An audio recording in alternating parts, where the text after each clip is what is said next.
The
picture to steal me in your art. A heavy brush won't remove it.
Now look at all your memories. They're looking old and dark and gray. And look at this poor man on the cliff. He's looking old and tired and low.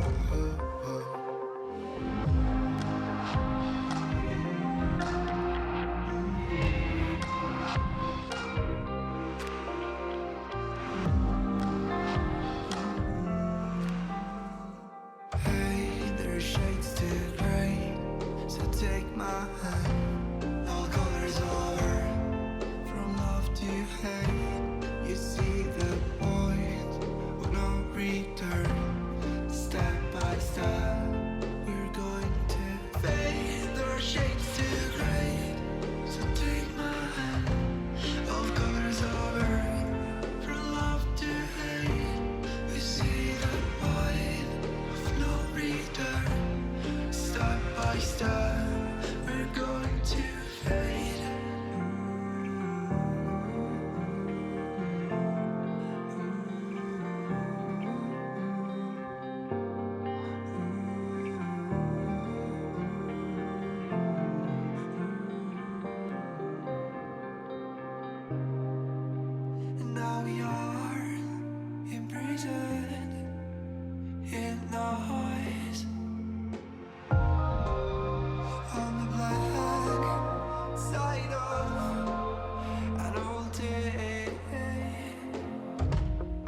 just be easy.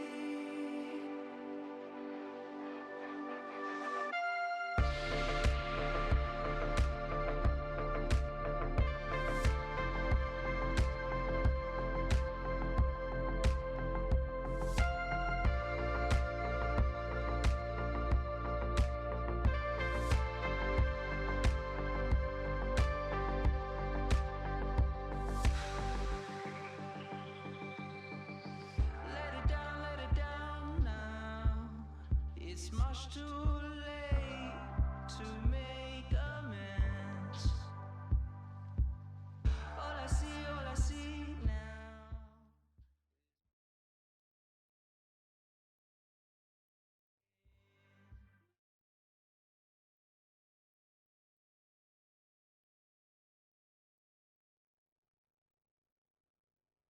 The inspiration from WiSE Talk came from the lack of knowledge that people, and especially young women, have about the different career options in sport media, but also from the lack of resources that there are before they make a decision to go into post-secondary. Has gender ever been an issue in this field? My answer is absolutely yes. And I could probably tell you a number of stories. I've also do believe where it's created barriers, I've also been able to leverage to create my own myself opportunities. If you really like the world of sports and you like competing and you like playing sports and you like telling stories, then I think it's a great career for anybody.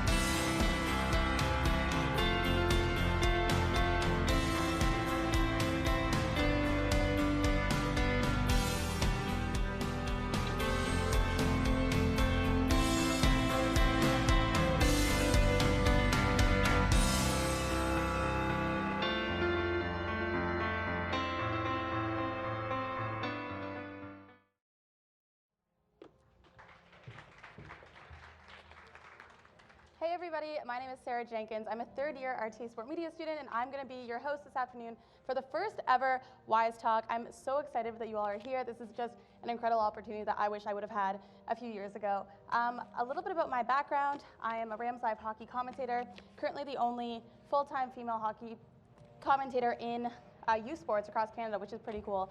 Last year, last year, I was part of The Takeover, which was the first ever all-female sports broadcast that Ryerson did as an initiative. It was incredible, and it really opened my eyes to how important it is for women to empower each other in this industry, which is why I'm so excited that this is a thing this year. So without further ado, we're actually just going to jump right into things. Just welcoming our live stream, all of our viewers at home. If you guys have any questions throughout the broadcast, just shoot a message, comment down below, and we'll try to get to them. So first up, we have our keynote number one, and it's with a mother-daughter duo. So I'd really like to introduce you guys to Natalie Cook and her daughter, Gabriella Cook.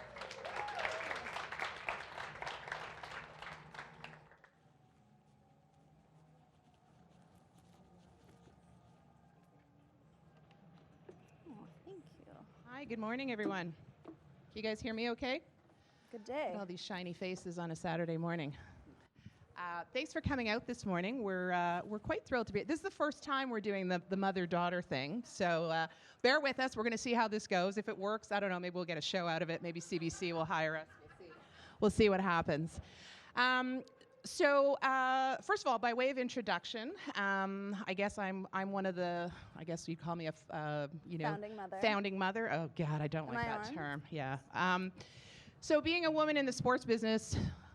Nice to see you here, by the way. Nice to see some gentlemen here. That's good on you guys.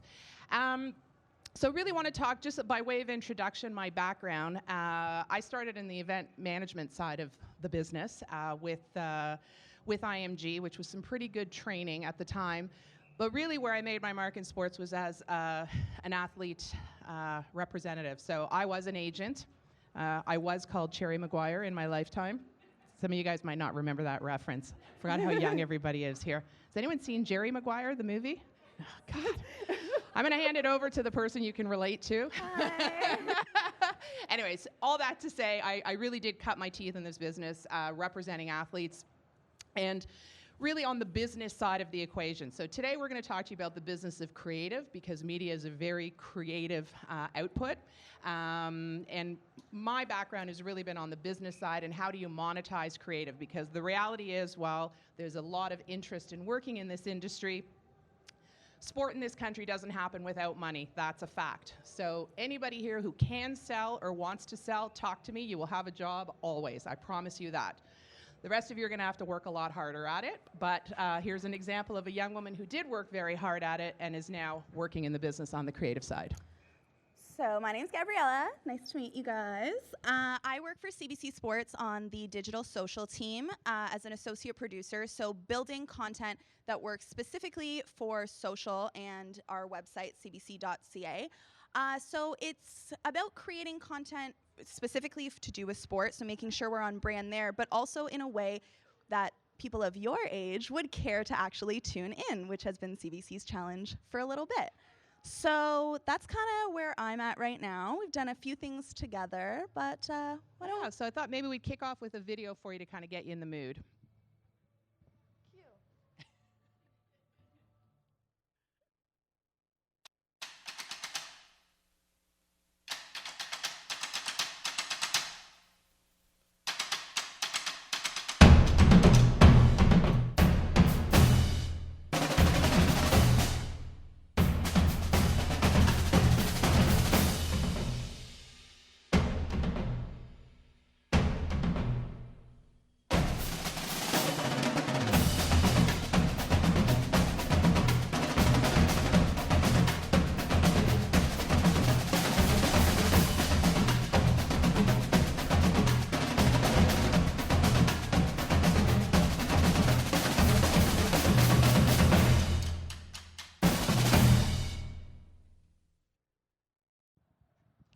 Oh, Canada.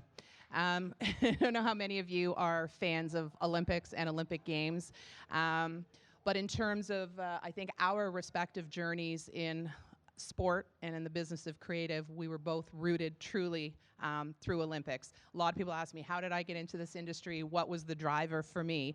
So there's probably not many people here that remember that actually before Vancouver there was Calgary, and before Calgary there was Montreal. So I would have been even younger than you guys when the Montreal Games happened, but the Montreal Games were my family vacation. I remember my dad coming home and literally on the dining room table sort of laying out all the tickets for all the different events, and we went to everything. I mean, we saw Nadia Comaneci get her first 10. I remember that as though it was yesterday. We watched boxing, we watched swimming, we saw the East German women, which was quite something. But it left an indelible impression on me, and I knew in my heart of hearts that I wanted to have some involvement with sport and the Olympic movement particularly. now fast forward to 2010, where my family vacation was the Olympic Games in Vancouver.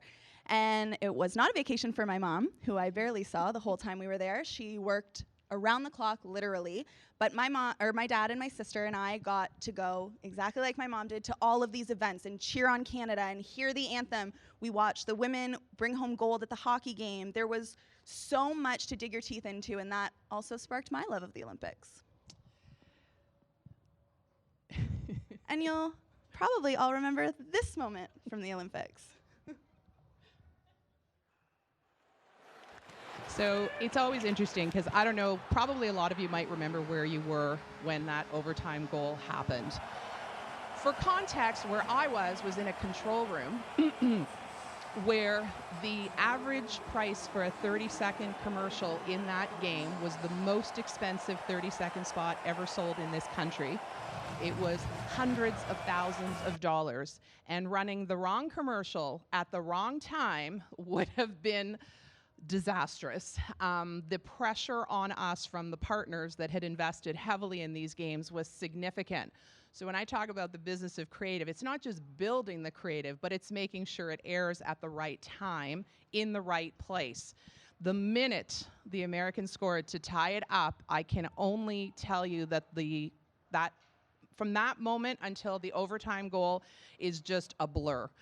The emotion that was in, have any of you ever been in I know some of you have been in a control room because you had your takeover, but for those of you that have never been in a control room, first of all, I'm sad to say it's heavily male. There's a lot of swearing that goes on. There's a lot of pressure. And again, because at big events, it's big money, there's a lot on the line. So I can't say that Vancouver was my favorite experience. I was very proud to be part of it, and I was proud to be part of a seismic shift in Canadian pride. I do believe we were not as much flag wavers before Vancouver as we were after Vancouver. And I do think that the Olympic Consortium did play a role in that, in helping Canadians say it was okay to believe and it was okay to wave the flag. And this is kind of the only time I got to see my mom. We took a visit to the International Broadcast Center while we were in Vancouver, my sister and I, and to see the magnitude of what it took to put on an Olympic Games was truly something that I will never forget. I mean, you walked into those control rooms and no one had a chance to say hi to you. It wasn't, oh, hello, welcome, let's do a tour. It was, get out of my way, we have an Olympics to produce. And that really shows you exactly what it is to be in this industry. It's not about being, sorry, that's not exactly what I wanted to say. It's about, at the end of the day, producing this content that is going to resonate with your viewer. And when you are executing that on the largest scale in the world for the Olympics, there's not really much time to be nice. Fast forward. Fast forward to London 2012. So these games are referred to as the social games. And just by way of an example, in 2010, there was no iPad. In 2012, there was an iPad. That's a game changer. How content was consumed in London was completely different. So we went from everything being really broadcast focused to being social focused. And, you know, there's some people in the room, we were just talking about the rules and regulations around Olympics. The International Olympic Committee did not even really have a social media policy in London because they didn't know what this was about. What is this Facebook and Twitter, and how are we going to manage that, and how are we going to produce content on that? So again, while I was working with sponsors in London 2012, Gabriella was one of the first social ambassadors for an Olympic Games. And being a social ambassador at the London Olympic Games was great because there were no rules. They couldn't figure it out. So you could literally take whatever picture you wanted and post it to Instagram because no one really knew what Instagram was. It was only about 6 months to a year old. And I mean, if you look at this picture, this is in the middle, Bruce Jenner, who is now Caitlyn Jenner. That photo, I posted it recently on my social feeds and it got over 200 likes. When I posted it on the CTV Olympics platform in 2012, it only got 36 likes. 36 was significant in 2012. That's a joke for you guys to get 36 likes at this point. So that just kind of gives you a sense of how much things have shifted in the social media realm since 2012. London 2012 was also one of the biggest moments in women's sport in this country. A rivalry to end all rivalries and a storyline that we were able to build on when the women came back to Canada. I still get goosebumps on this one. I don't know how many of you are soccer players, and even if you're not, I don't think anybody could help but be moved by the passion and sheer tenacity of this women's team. And coming off the history that they had to win a bronze medal, to be there in London with those women was something I'll certainly never forget. They, after they won their bronze, they came into the International Broadcast Center to do an interview with Brian Williams. And every single person in the IBC who worked on the Canadian broadcast side, men, women, interns who were from London, everyone lined the hallways to cheer on these women. It was truly spectacular, especially as a woman, because we don't always get that kind of credit when it comes to sport. That's true. And then so moving on from there, it sets the stage for the first ever FIFA Women's World Cup in Canada.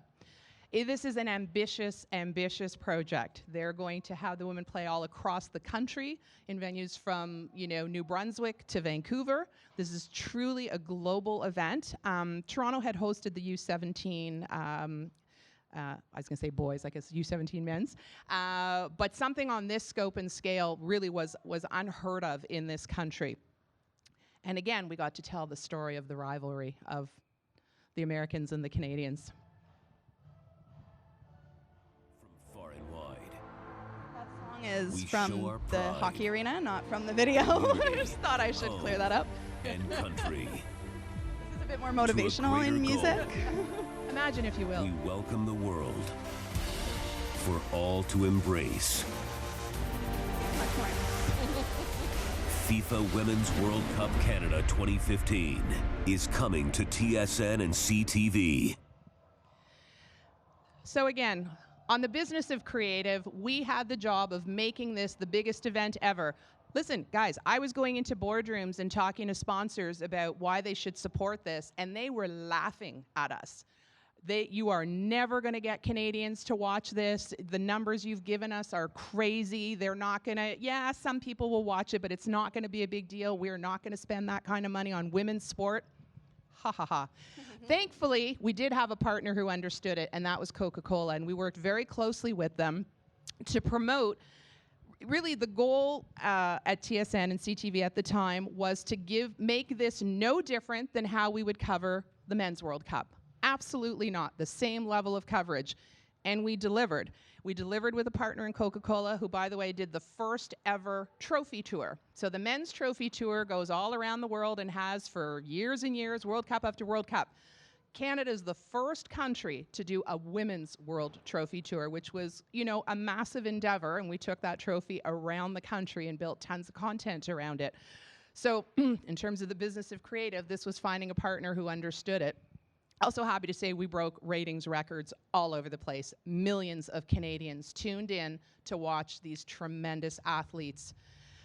Wasn't maybe the result we were all looking for ultimately, but it wasn't for the lack of fans, and it wasn't for the lack of people tuning in to watch these women. Now, on the social side for TSN, Vines were a big deal in 2015. We all know that's been shut down since, but TSN committed to making sure that the Women's World Cup was highlighted everywhere. Shout out to Kate McKenna, my girl in the corner, extra time.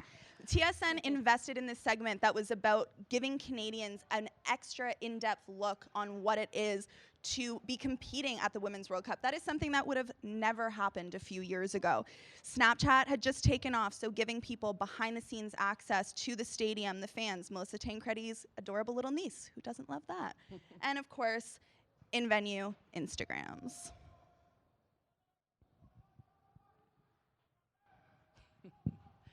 So some of you are too young to be in boardrooms and maybe quite get this, but those of you that have been in boardrooms and had to go get money from sponsors to show the type of events we want to show and to create the type of creative we want to do, this will be a little bit familiar to you. This is along the lines of please create a viral Vine, right? So, or please create a viral video. We want a viral video, you know, so those of you that work in the social space will understand that's not how it works.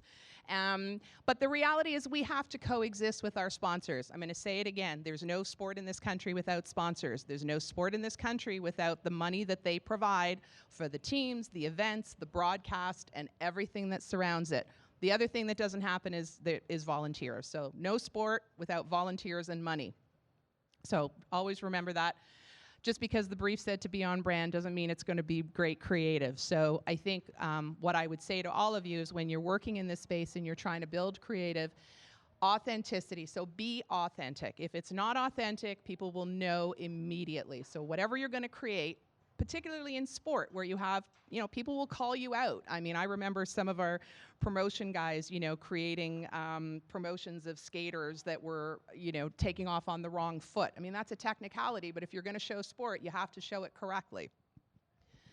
Again, very lucky. Early in my time at TSN, we entered into a content deal with Canadian Tire and Sport Check.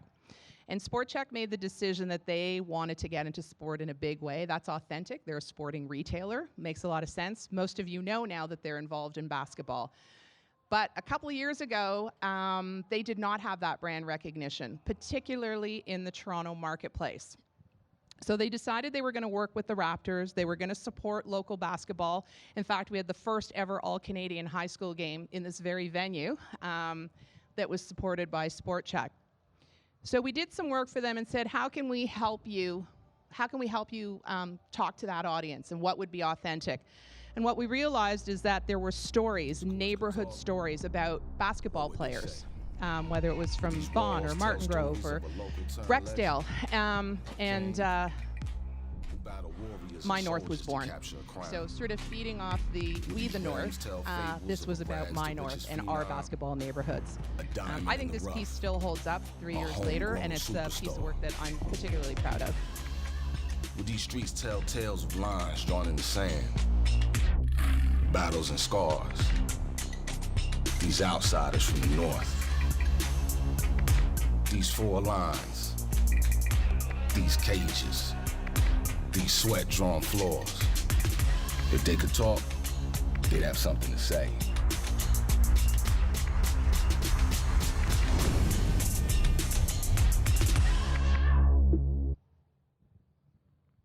The Share Your Stories campaign that they did exceeded their reach tremendously. They were hoping to get,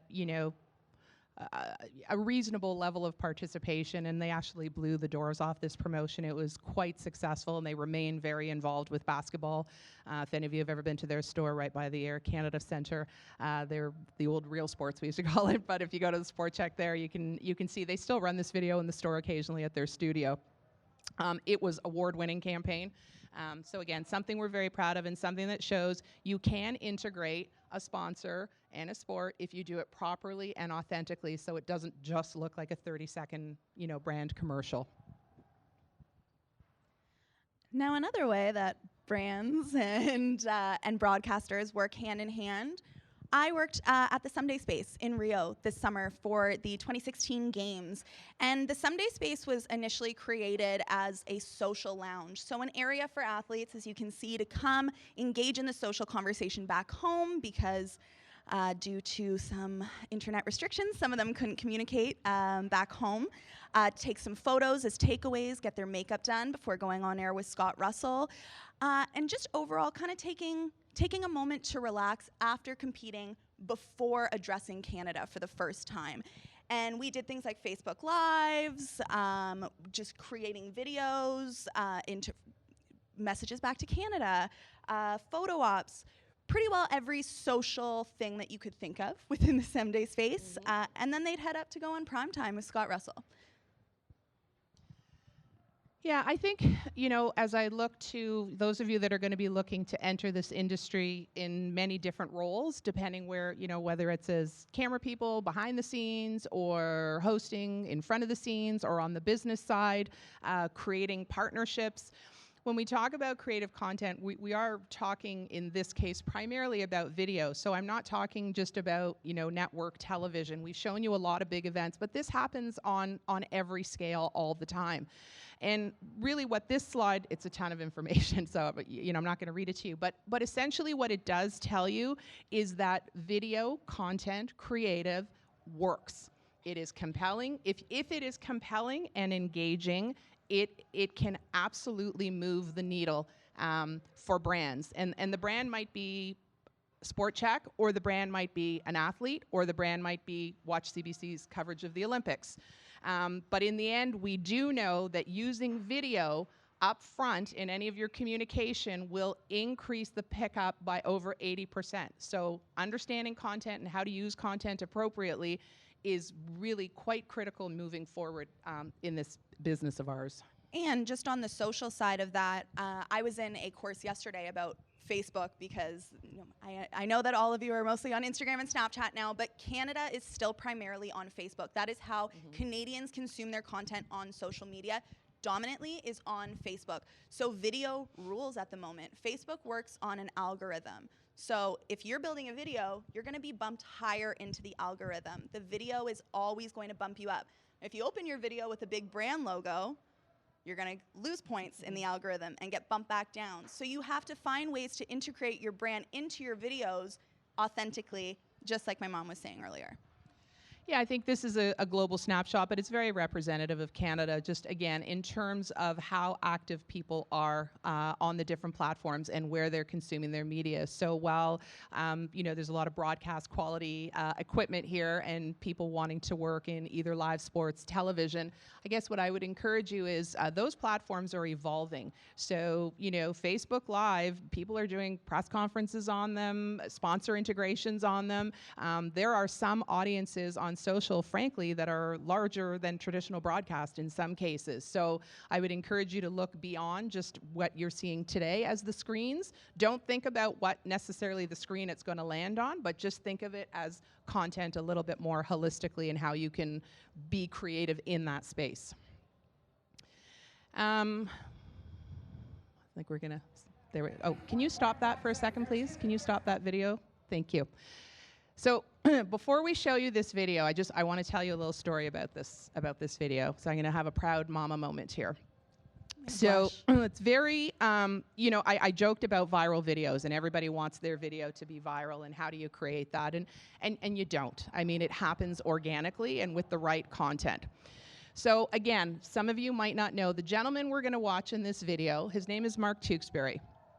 He was, prior to Penny Oleksiak, he was the last Canadian to win a gold medal in the pool in Barcelona, 100-meter backstroke. This is Mark, who was a commentator on the games, who commentated on swimming. This is Mark watching Penny's race, and somebody had the good sense to film it.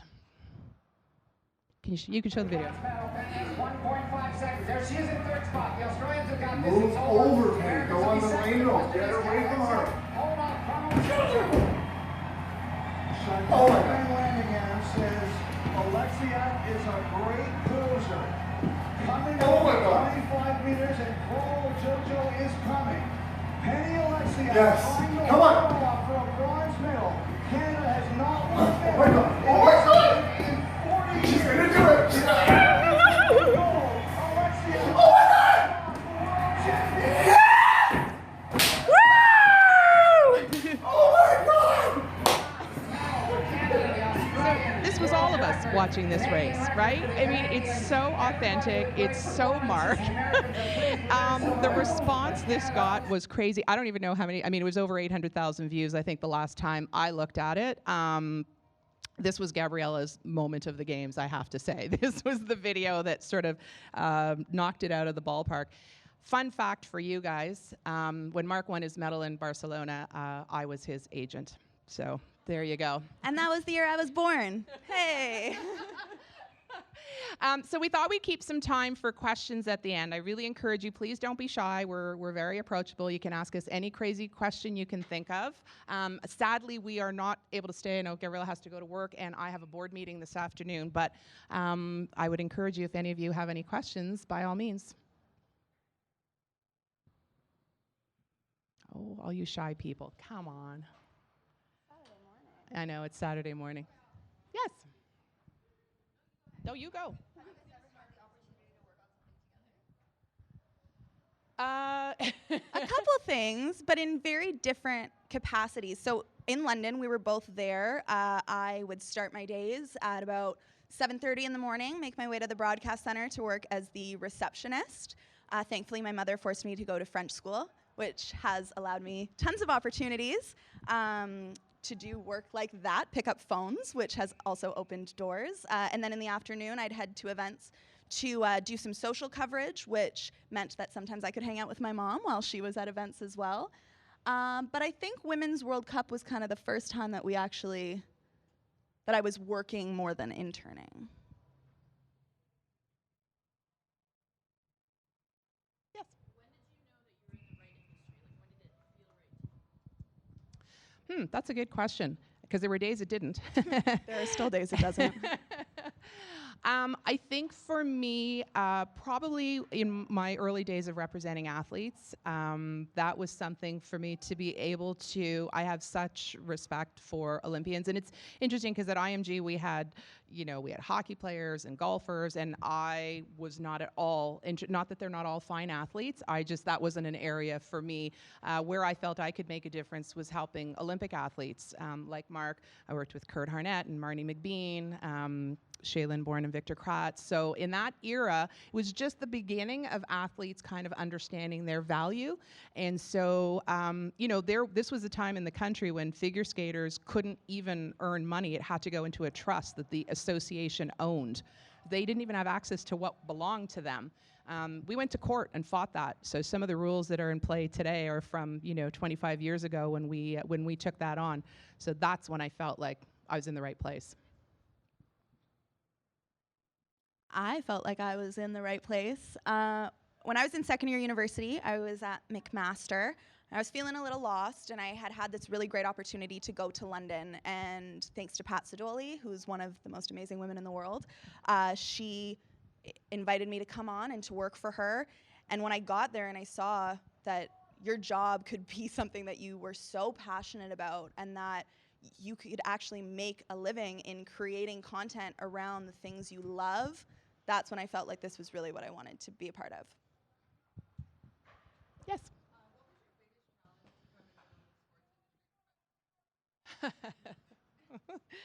Oh boy. No, I heard you. So the question was the biggest challenge of being a woman in the sports industry. We'd need a whole other hour for that, probably. It's a good question because there's a lot of firsts, right? First female agent, first at TSN. I think for me, learning to have my voice heard in a respectful way. So that requires some practice. And some confidence, definitely, and certainly it's easier now. But when I was starting out, it wasn't a pretty place. So I would also say you need a tough skin. But I would also say it's okay to say when it's not okay.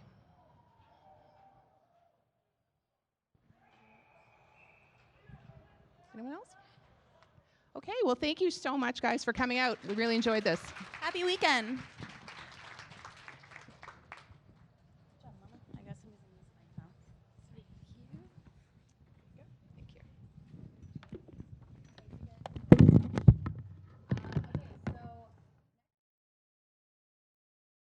Actually, I'm talking to this camera now. Okay, so that was good, right? Another round of applause because that was awesome. Okay, so next up, we're actually going to have, I'm going to come over here, actually. I'm just realizing I'm not standing in the right place. We're going to have our WiSE Women panels. So the cool thing about this panel is you guys are going to have the opportunity to ask questions. And I know you guys are shy, but actually at the end of this, if you ask a question, you're going to get a t-shirt. So that's a little incentive for you to think of questions throughout the course of the panel. The cool thing is we have women from all areas of the industry sitting on this panel. So whether you want to do marketing, whether you want to do event planning, whether you want to do production, being on air, you can ask any of these women and they'll be able to answer your questions. I mean, I think so. I can't speak for them.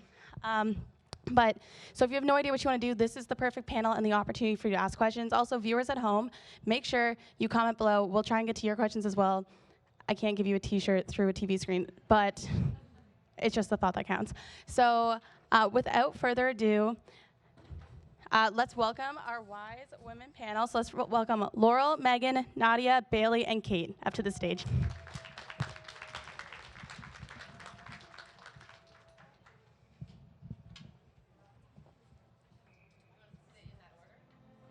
You can sit in whatever order you like.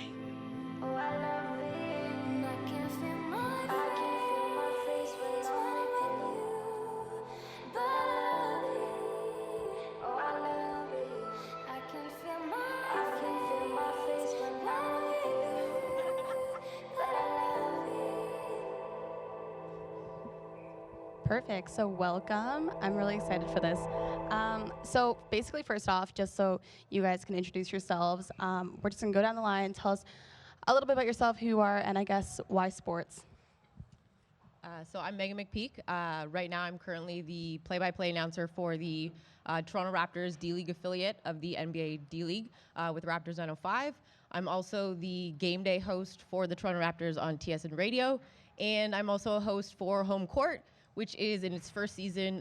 It's all basketball show, 1 hour Raptors, 1 hour Canadian basketball content for TSN as well. Sports. I've played basketball for like 20 years, so easy transition for myself. So my name is Laurel Walzak. I am one of the professors here in RTA Sport Media. And prior to that, I had 20 years of a career in sports, predominantly in the professional league. So I was at the NHL. I did my first internship at the NFL. And I also worked on Ford racing with NASCAR. So very, very cool sports. I was responsible, like Natalie had said, I was responsible for marketing and the business side and driving revenue and sponsorship for sport, and significant amount of dollars within my career. So I had a lot of experience. I was in sports. Why? I played tennis as a kid, but I was always the coach. So I coached tennis. I was a tennis instructor in my summers. I was a ski instructor in my winters, and then I got into triathlons and bodybuilding. So I've always been this like inner athlete, and I've decided to make my career out of being involved in sports. I'm Kate McKenna. I am on air with TSN during CFL season. Also do sports updates on Your Morning, which is a national morning show, and appear on air on The Social, which is a daytime talk show. And aside from that, my full-time job is as a producer with The Social, a senior segment producer. So I kind of straddle the lifestyle and sports worlds, which is a really nice mix for me. And like these two, I also grew up playing sports. I played soccer in university. I wrote for our university paper at Queen's. My mother, like Gabriella and Natalie, my mother also worked in sports for WTSN, which was once a digital channel devoted to women's sports. So I come by it naturally, and it's been such an exciting industry to be part of. I'm Bailey Williams. I work for Canada Basketball. I'm the communications manager, so I work on social, digital, all the player appearances, media relations, etc. I am not an athlete and likely the least athletic person in a 20-mile radius of this building, but I just love the way sports makes you feel. Not playing, obviously. But the family environment, particularly working for a national team, being around people that represent your country, for me, it's like there's a lot of pride there, and it's a good feeling. So I like going to work every day being able to feel that way. Hello, good morning. My name is Nadia Fleim. I have a feeling they sort of back-end loaded the non-athletes on this side of the stage. I, too, am not in sports because I was an athlete growing up. Admittedly, I am the only daughter between two boys in my family. That might have had something to do with it. It might also be that I always grew up never wanting to work a day in my life, and I am blessed that in my 15-plus, maybe 20-year career, I have felt like I have never worked a day in my life. CBC pays me to watch the Olympics. I'm not so sure there's a better job than that. So currently I am with CBC. I'm the marketing and communications manager for CBC Sports and all of our Olympic programming, and I've been there for 5 years. Before that, I was actually with the Toronto Blue Jays for 3.5 years. They recruited me back home to Toronto, which is where I was born and raised, because I had spent 7 years in Florida working in NCAA college athletics and in the ECHL Hockey League. Yes, there is hockey in Florida, because frankly, that's where all the Canadians go to retire and in the winter months. So I've worked in a lot of different industries, different sectors of the sports industry, so there's a lot of choice out there, which hopefully we can get into. But I absolutely love it, get to meet wonderful people, and right now really continue some groundbreaking work, hopefully, and welcoming more and more female voices into the industry at all levels, which is really what has me passionate every day I go into the office. I really like that we have like a really good mix on the panel here. So what I'm curious is, so I'm in third year. I'm going to be graduating next year, my goodness. And I'm sure lots of people here will also say, like, getting your first job is what's kind of scary, especially in an industry that is so small. So I guess my question is, what was your first job? And then what was your break after that? Like that you think, okay, I'm in the right place, or that made you go down the path of your ideal career, I guess? Mine's kind of unconventional, because my first job was also my break. It's not your, I'll be the first to tell you, and I'm sure Laurel and Nadia, you guys can attest to this, as you've been in the industry a lot longer than the three of us have. You typically don't graduate and get into your field right away. I got lucky, and I say that very humbly. I graduated in April 2009, January 2010. I was calling basketball games for for McMaster University. So it's not typical that you will graduate and immediately get in your field. I was brought on as the color commentator 3 games into the season. Unfortunately, their play-by-play guy, he was older gentleman, had been doing the basketball and football for them 35 years. He was ill and unfortunately took a turn for the worse. A week after I was sort of thrust into play-by-play, he unfortunately passed away. Unfortunately for him and his family, fortunate for me, I guess. Dr. Don was absolutely amazing, one of the nicest guys I've ever spoke to. And he believed in me from day one, even though I was kind of trying to take his job. And then 4 years later, I was still calling games at Mac. So rule number one, you will not get in your field when you graduate. Just keep that in mind if you want to get into sports. It's probably not going to happen. The timing for me just worked out, and that was kind of my break as well, because after the 4 years at Mac, I was picked up by one of the teams in the Canadian Men's Semi-Pro Basketball League and was the first female play-by-play in men's pro basketball in Canada. And then 2 years after that, I was with the Toronto Raptors and the Raptors 905. So 8 years after graduating, I'm already in my field and getting paid to call D-League basketball within the NBA umbrella. So it really does not happen that quickly and that easily. That's probably the one thing I tell people when they ask me how you got into it and what happened for you to get to where you are. You will not get a job right off the bat.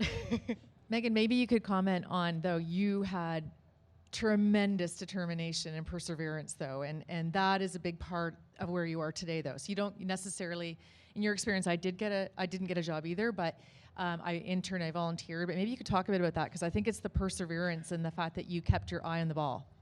100%. Right. And for me, it was actually kind of my dad, which some people would think of it like, oh, your family should support you. My dad, he worked in communications with Bell, with the government. He was, I'm trying to think the best way to explain what he did with the Ontario government. He was kind of like the communications liaison to the Premier of Ontario. So when you see like Question Period on TV and the Premier's sort of getting questions fired at him and they're yelling at each other, my dad prepped the Premier for that. So my dad knew what this industry was about, and he kind of put a chip on my shoulder and kind of was like, oh, you need to get into something else because it's not going to pay the bills, or it's taking too long for it to happen for you. And him kind of not, I don't want to say he didn't believe in me, because he did.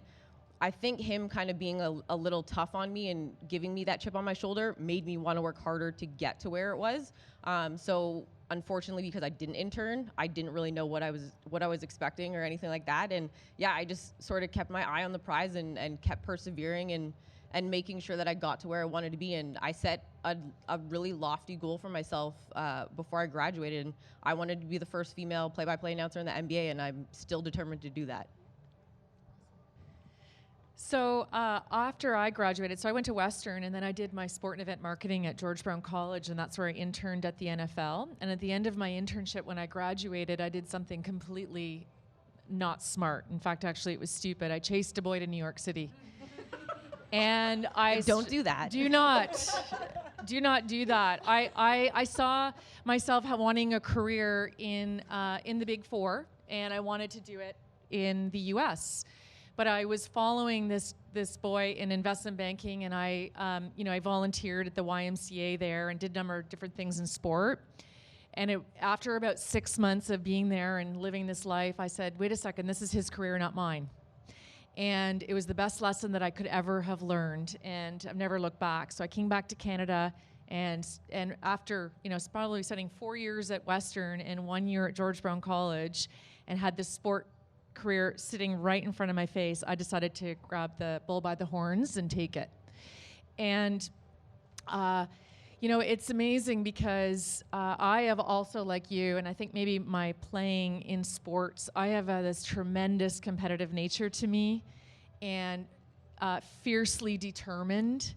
And somehow, I could get into the detail, but I won't today, but I did get my career, and I chased it. I said, I'm only going to work at the NHL, I am only going to work at the NFL, or I'm only going to work at the NBA, and I chose the top three, and that's what I went after. And I did my networking, and every single step and strategy that I took within my career was leading in one of those three areas.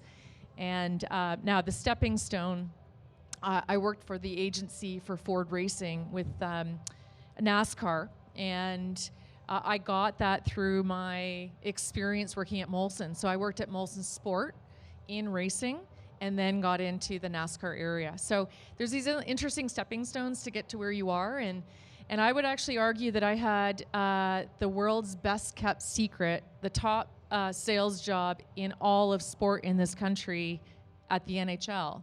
you can't get anything better than that and bigger than that. I had a chance to travel the world, travel North America. And at some point also, the other thing that I want to just express is that there became a point where I said, I'm even bigger than the NHL. And I left the NHL to do other things. But I got to tell you that it was a great experience. I loved the experience. But there is just so much out there in terms of the world of sport. And when you set your mind to it and you want to achieve it, I'm really excited for you because you will. I always say that I wish I had a blueprint that I could just give all of you that would get you to where you want to be. And there just isn't one in this industry. As you've already heard, 2 stories with some similarities, some differences. Mine was very different. I went to Queen's University, did an undergrad in women's studies, thought I'd be a teacher, went to teachers college, thought I'd get into PR, did a postgrad in PR, and ended up in television. So there really is no blueprint, and consider yourself very fortunate that there's a program like this for you already. I would have killed for something like this. But for me, I interned at the OUA, which was the Ontario University Athletics Association, and while I was there, a friend said, I've heard you say at one point you might be interested in being on camera. He said the Hamilton Ticats are looking for an in-game online host, and I think most sports teams have these now. So they're it's the man or woman who's on the video board during games, doing interviews with the players. And I said, sure, I'll give this a try. He said, great, you're going to interview Bob Bobilovich tomorrow. And I said, great, assuming Bob was a player. I had no idea. Bob, turns out, was a general manager and a very well-known one in the CFL. I went home, I was practicing with a paper towel tube. I kid you not, just trying my best to do what I saw on TV because I had no training. But I went in and got the job, and I say job, it was unpaid for a year, so I lived at home with my parents. But it was the best thing I have ever done. Why? Because although I was on air in front of the camera, I was the one-man crew. I was shooting, I was editing, I was hosting, I was writing. I learned to become a jack of all trades. But that was only a year, and you might find this when you go out. Things tend to be short-term contracts. Full-time work in this industry tends to be very rare, particularly for on-air talent. So I had no idea what I was going to do, and a friend said, Transat Holidays is looking for a professional vacationer. Are you interested? And I said, of course I'm interested. What's the catch? So I went through the entire process, and it was a nationwide search for a professional vacationer, and I won. So for a year, I traveled wherever Transat flew. So a lot of the Caribbean, a lot of Europe. I'm telling you, I have never worked harder in my life. It was amazing, but I was a one-man crew. I was churning out content for them that they could show on their airplanes, that they could show on their websites. But it was me. It was me doing 20 takes of the same stand-up just because I'm a perfectionist, only to go back to take number 1 because it was the best one anyway. Sitting at home, editing all night, writing blogs, doing social media, going above and beyond because that's in my nature. And I expect that that's probably in a lot of our natures up here. So I did that for a year, came back, and had no idea what I wanted to do. Had the worst audition of all time at CBC Sports. I left the building sobbing. I was told, be prepared to talk about Sidney Crosby's concussion. So I prepared for that, I read up. I went in, I was across from Peter Mansbridge's set, the national set. I was already so nervous. They said, we'll set you up with iNews over here. Remember, I never went to school for this. I had no idea, I had never seen iNews in my life. I got up there and I bombed. They didn't ask me about Crosby's concussion, and that may have been by design, and I don't blame them for that. You should always be prepared, and you should always know what's going on in the world of sports. And I completely bombed it. And the Habs had a coach coming in, I remember this, named Randy Cunningworth, and he didn't speak English. I said Jacques Martin, or he didn't speak French, excuse me, Randy Cunningworth didn't speak French. I said Jacques Martin didn't speak French on air. His name is Jacques Martin. The man speaks French, and I left the building in tears. I was sobbing. I went home, I said to my now husband, I'm never working in TV again. I honestly, I was so full of shame, I was embarrassed, my ego had taken such a bruising. I remember it now, it's the worst feeling. And Chris Irwin, who's the man who had set me up with this audition, called the next day, he said, well, that wasn't very good. And I said, you, my friend, are correct. That was terrible. He said, but why don't you come in and do some writing for us? There was like a little spark, I saw something in there, and I can't believe he did, because I didn't. He said, there's a spark, so come in and write. So I spent 4 months writing for Brenda Irving and Scott Russell and Andy Petrillo and just watching them. From there, the CFL said, you work for the Ticats, it's the 100th Grey Cup, we're going to do a train tour across the country. You want to live on a train for 70 days? I said, of course I do.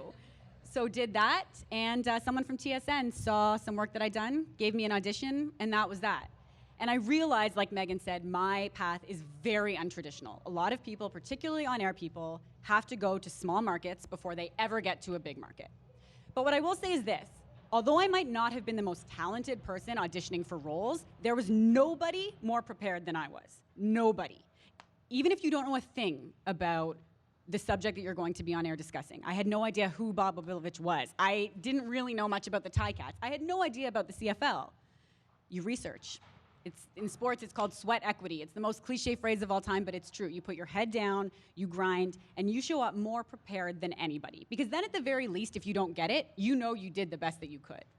And then from there, you know, I've kept up with that in terms of the CFL on air, but I also wanted to try adding lifestyle to the mix. And when the social opened up and when I heard about the show, thought it would be a great fit. And for me, I enjoy producing as much as I enjoy being on air, because there's something about crafting a story that is the best feeling ever. And there's something about producing yourself that is even better, because you're in control of the message, you're in control of how you're delivering it. So what I always say to people, if I can leave you with anything, it's that, you know, don't look at a job for what it is now or for what it could offer you right now. Look at what it can offer you for the next job and for the future. So I knew I didn't want to be a travel host, but I thought, hey, this will give me a chance to A, lie on the beach, but B, hone my skills as an editor, as a host. You're storytelling at the end of the day, regardless of what the content is. So even if, as Megan said, you don't end up in sports right away, don't think that those skills aren't going to be applicable in the future, and don't think that people who are hiring won't watch that. I later found out that people at TSN had seen my videos of jumping into waterfalls in Barbados and hanging out with alligators. They had watched those because, again, it's about presence, it's about energy, and it's about content. So don't narrow in on sports, kind of broaden your horizons, and I think it'll stand you in good stead. My path was also very interesting and did not at all start out in sport. I actually did a lot of what Megan's dad does. I started out working for the government of Nova Scotia when I was 16 years old. I worked for the communications department. I worked in a number of different departments and stayed at economic and rural development and tourism for a few years, which is a very interesting experience and has nothing to do with sports. But what it did do is it did give me an opportunity to work on the 2010 Olympic Games. Being one of the youngest people, obviously at 16 in the government, you know, they wanted to have someone fresh kind of work on this cool Olympic thing, because nothing in the government is actually cool. So, you know, they pushed me down that path, and I had an amazing opportunity to work with a project manager. I worked for, it actually ended up being my co-op. I went into public relations due to my work in communications. And from there, I worked on that project for almost a year, had the opportunity to go to the Vancouver Games. It was insane, amazing. I'll never forget being at a Winners looking for something for the premier. And it was when Canada won our first gold medal at that Games, and it came over the loudspeaker. Everyone stopped, people cheered. Everyone ran out into Robson Square, and it was like mayhem. And it was one of the most amazing moments I've ever experienced. And I think that's when it was like, oh, I think I actually could really want to work in sport. Didn't go to work in sport, continued working for the government. And I also, as a former child star, self-professed child star, I really enjoyed like entertainment. You know, I loved watching the Academy Awards. I would stay up all night, rewatching them, taping them on my VHS. I'm really aging myself. And so I thought maybe I'd get into entertainment. So I actually went and volunteered a couple years at the Juno Awards. I was living in Nova Scotia, which is, you know, you guys have an incredible opportunity even living in this city. Nova Scotia is like super small, and there's not a ton of opportunity outside of working in the government. So I volunteered. I paid my own way. I went and volunteered at the Juno Awards. I met a lot of people. And for me, it was relationships were kind of the foundation of my experiences, and meeting those people, them providing me with opportunities. And through that, I had an opportunity to work for the NBL, which Megan worked for one of the teams. someone had approached me in Nova Scotia. They were starting this league in Toronto to work in communications. So having no experience in sport and thinking that a double-double was a Tim Hortons order, not being able to read a box score, you know, I knew a little bit about basketball. My brothers had played, my dad played, my mom kept score. I moved to Toronto and was working in PR for this league. And it was very grassroots. I was the only person in their head office. I did everything from, you know, ordering basketballs to writing press releases and everything in between. The mail, I was the receptionist. I was, you know, technically on the board because I was managing all the calls. So I kind of just got thrust into this world. And it is a very small community in this province, in this country. Met a lot of people, spent a couple months there, and then I moved on to working at an agency. So I guess I don't know if that was considered my break. I don't feel like I've ever really had a break. I've been working since I was 16 in an office or in some capacity. So there I went to a marketing agency where I spent a lot of time working on sponsorship. I did a lot of government relations. And then I was introduced to Rowan Barrett from Canada Basketball. I built relationships with people while working for the NBL, and he kind of approached me, and we went back and forth for months. If you've ever met him, just chatting, lots of chatting, and eventually an opportunity came up, and I started as his executive assistant, which for me was not the direction I was looking to take in my career. I was, you know, at a manager to senior manager level at the agency, and it kind of felt like a bit of a step backwards, but I really wanted to get back into sport, and I believed in Canada Basketball, so I did take kind of a bit of a back step, side step, whatever, and I worked with him for a year, and then they actually added a communications manager position, which I went through the full interview process for, which was very awkward, having people interview for a job that you really wanted in your own office. But yeah, and luckily enough, I was put into that role, and I've been there for 3 years. So kind of a really random route. There was no plan. I still have no idea what I'm doing. I do know what a double-double is now. But for me, it was definitely the relationships, and building really strong relationships with people has always been kind of the foundation of my career and what has made me enjoy the experiences I've had. Fabulous story. now with our basketball athletes, it's all about the triple double, though. Okay. So we'll work on that one. I have to say, right? I have to say that. So those that know me know that I am a geek at heart, so a lifelong learner when it comes to just devouring information that's out there. But they also know that I'm very risk averse in life. So every year I try to do one thing that's just going to push my limits. On I think my 35th birthday, I did the Edge Walk because it had just opened here. When I went to Australia, it was crossing their Sydney Bridge. My entire career, however, when somebody forces me to stop and look at it, is entirely built on just taking chances. Because I had a blueprint when I was sitting in the seats where you are. I had a vision. I knew what I wanted. I was going to leave university, and I was going to move back to Toronto, and I was going to work for either the Blue Jays, the Leafs, or the Argos. Because why not? Why doesn't every graduate think, when they have spent 4 years studying communications and working as interns in the athletic department and working for then what was actually called the CIAU, which is now U Sport, so I am sadly dating myself. I really went all in. My 4th year of university, I doubled down. I had all the majors I needed. I was applying to every job and frankly getting rejected left, right, and center. And you're going to have to build that skin, that tough skin for yourself.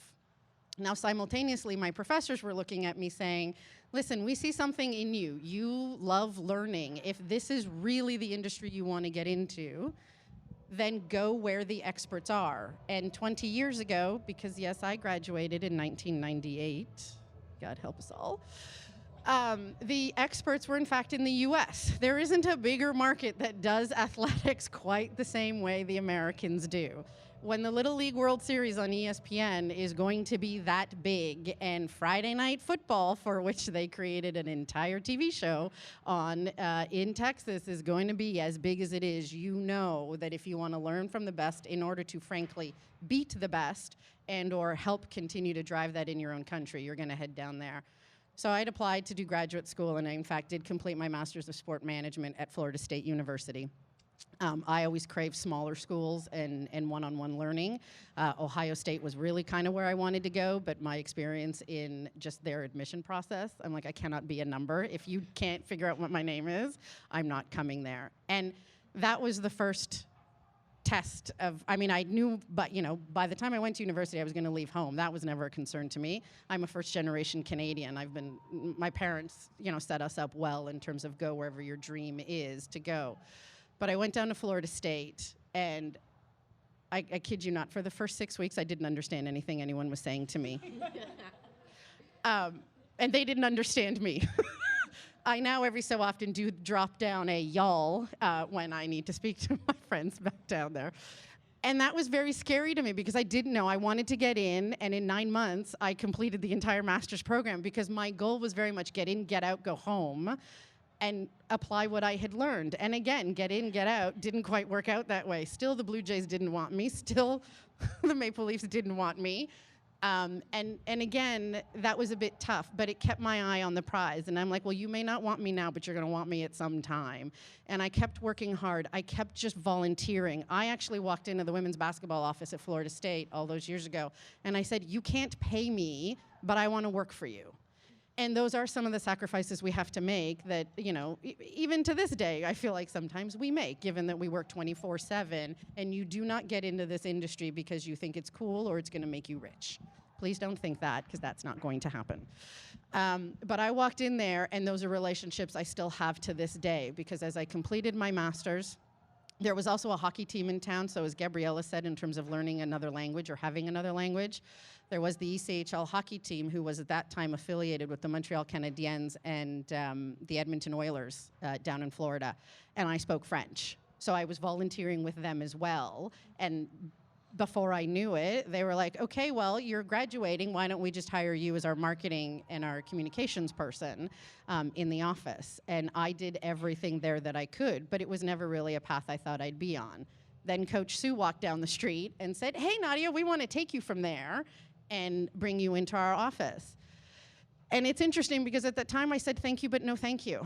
I didn't feel like I could leave the hockey team mid-season, and it's something to this day I actually struggle with in terms of some of the decisions. If you ask me, I don't think I've yet had my full break. I'm still trying to figure out where I shouldn't say that. I know where I want to end up and with whom I want to end up.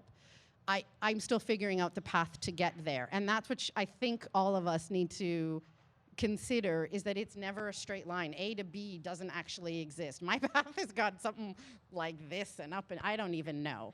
If you ask my parents, mind you, my big break was when the Toronto Blue Jays called and said, would you consider coming home? Because I think they were tired of me living out of the country.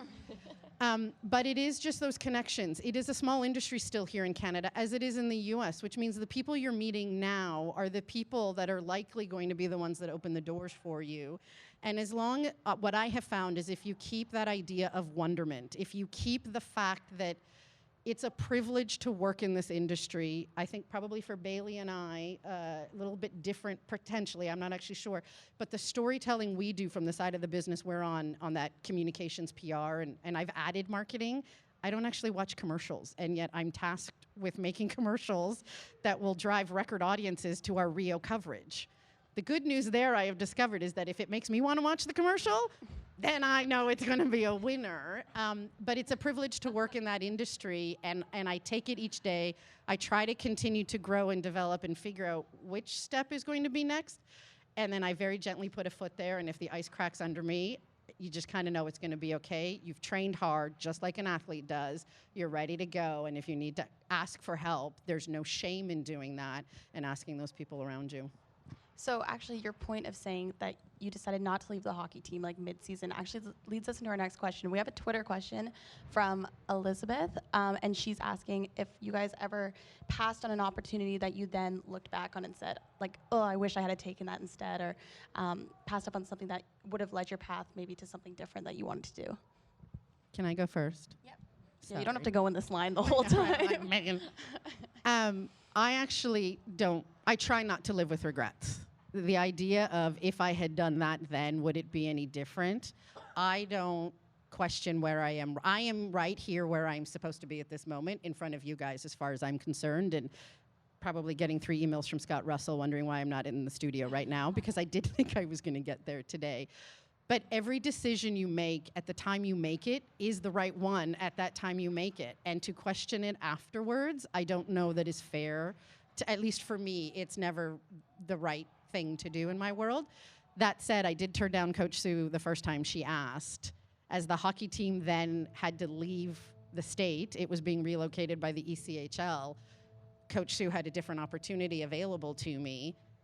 And came back and asked. And in fact, all I had to do was come back to Canada, switch out the visas I was on, and I headed right back down there on December 31st, 2011 to become their director of basketball operations, and never regret any of those kind of decisions. For me personally, don't waste your time worrying about it. I have 2, but they're not regrets, but they were moments where I often thought, I wonder if I had taken that role, where my direction would have headed. And I won't say the team, but it was a VP of marketing business development at one of a team here in Canada.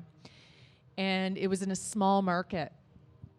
And when they were hiring me, they wanted me to come without having backup. So for example, I was trying to say to them, I'm going to sign a contract with you, but if you fire me in a year, I need severance, because I'm not going to leave this sweet job in Toronto and go out to a small market and you fire me in a year and I need severance. And they wouldn't do it.